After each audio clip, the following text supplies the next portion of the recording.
ছবি শুট করতে গিয়ে পুরোটাই আসলে স্মৃতি, পুরো শুটিং অভিজ্ঞতাটাই একটা স্মৃতি। ছবির মাধ্যমে যদি আমার একটা খুব ভালো শুটিং হয়, আশা করছি কমার্শিয়াল সিনেমাতে আমি নিয়মিত কাজ করতে চাই।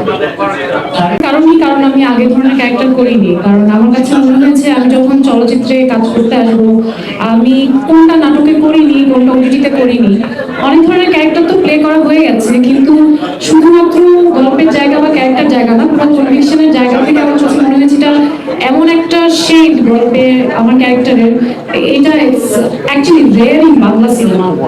It's very rare to come across to such a strong female lead.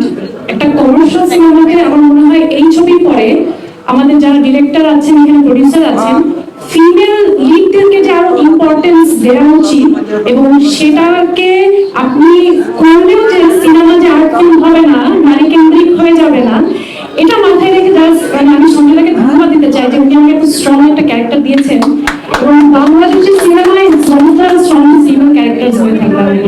Thank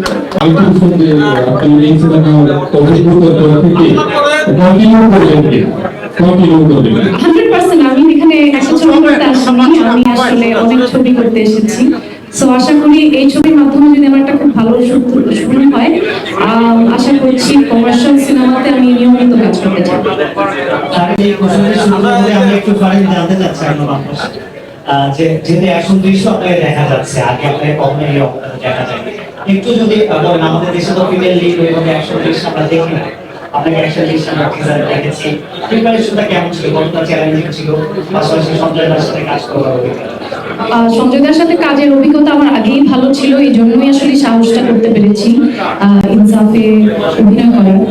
আর আমি যখন সিনেমাটা অনবোর্ড হয়ে খুব একটা সময় ছিল না হাতে, আনফরচুনেটলি এক মাসেরও কম সময় ছিল, তো সেই কারণে আসলে যেটা করেছি যে একটা দিনও আমি ওয়েস্ট করিনি। আমার যেদিন সিনেমা সাইন হয়েছে তার ঠিক পরদিনই আমি আমার ওয়ার্কআউট, আমি আমার ট্রেনিং সব শুরু করি, এবং আমার সাথে রাজ ভাইও আমরা একসাথে ট্রেন করেছি, একসাথে জিমে গিয়েছি, স্ট্রেংথ ট্রেনিং করেছি, মার্শাল আর্ট থেকে শুরু করে যেগুলো বেসিক জানা দরকার, ফাইট রিহার্সাল, ফাইট ডিরেকশন।